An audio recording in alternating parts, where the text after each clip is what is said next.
Outlook brings to you excerpts from its latest issue titled Adivasi, or the Earliest Inhabitants.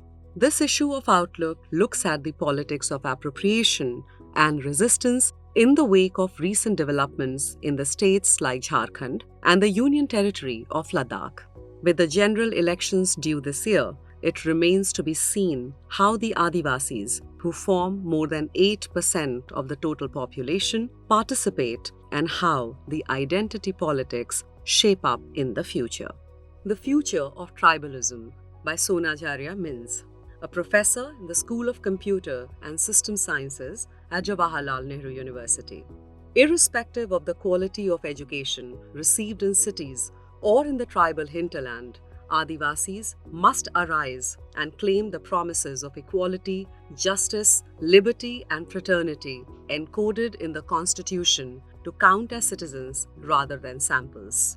This is a sincere attempt to assess change in order to estimate the future of tribalism in post-truth politics, acknowledging the challenge. In times of rapid changes in various global phenomena, such as economic growth, technological advancements, artificial intelligence, etc., to delve into the topic of tribes, or for that matter, tribalism, may not help in correlating the trends, looking back in history in order to determine the future. The task begins with decoding a gamut of terms commonly used to denote tribals in the existing literature as well as in conversations. Here are a few of the many: defeated people, uncivilized, illiterate, culturally primitive, impoverished, exploited, anti-development, technology unfriendly, but exotic, privileged, and the self-referred term Adivasi. The assertion of the Adivasis as the original settlers of the peninsula has been denied due to the inadequacy of the definition of tribes in India, besides the historic and political reasons.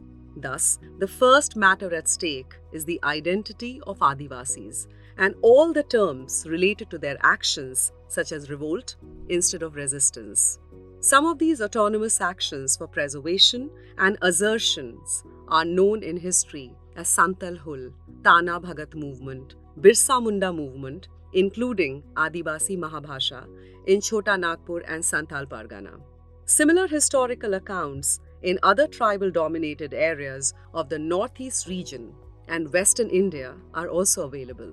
Dr. Nirmal Minz and Padma Shri Dr. Ram Dayal Munda, two first-generation Adivasi intellectuals, accelerated the Adivasi discourse in the face of the onslaught of development from various national and international fora in the post-development era. In his numerous writings, Minz passionately raised the issues of identity, deprivation, dispossession, complete disregard of the Adivasi self-governance model, and issue of survival, etc. Munda's culture-based reclamation emphasized self-reliance from the perspective of self-governance. Dr. B.D. Sharma, on the other hand, based on his first-hand experience as a collector in Bastar, overcame the possible biases of a Diku as he interacted with Adivasis in various areas of erstwhile Madhya Pradesh and raised and published a systematic critique of the politics and outcomes of various commissions from his perspective of unbroken history of the broken people.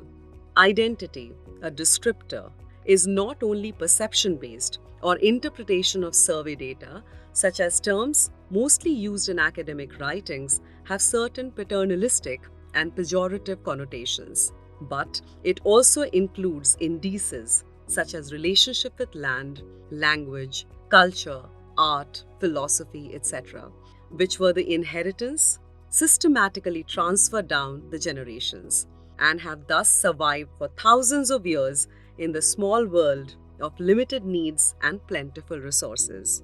For this and more, read the latest issue of Outlook.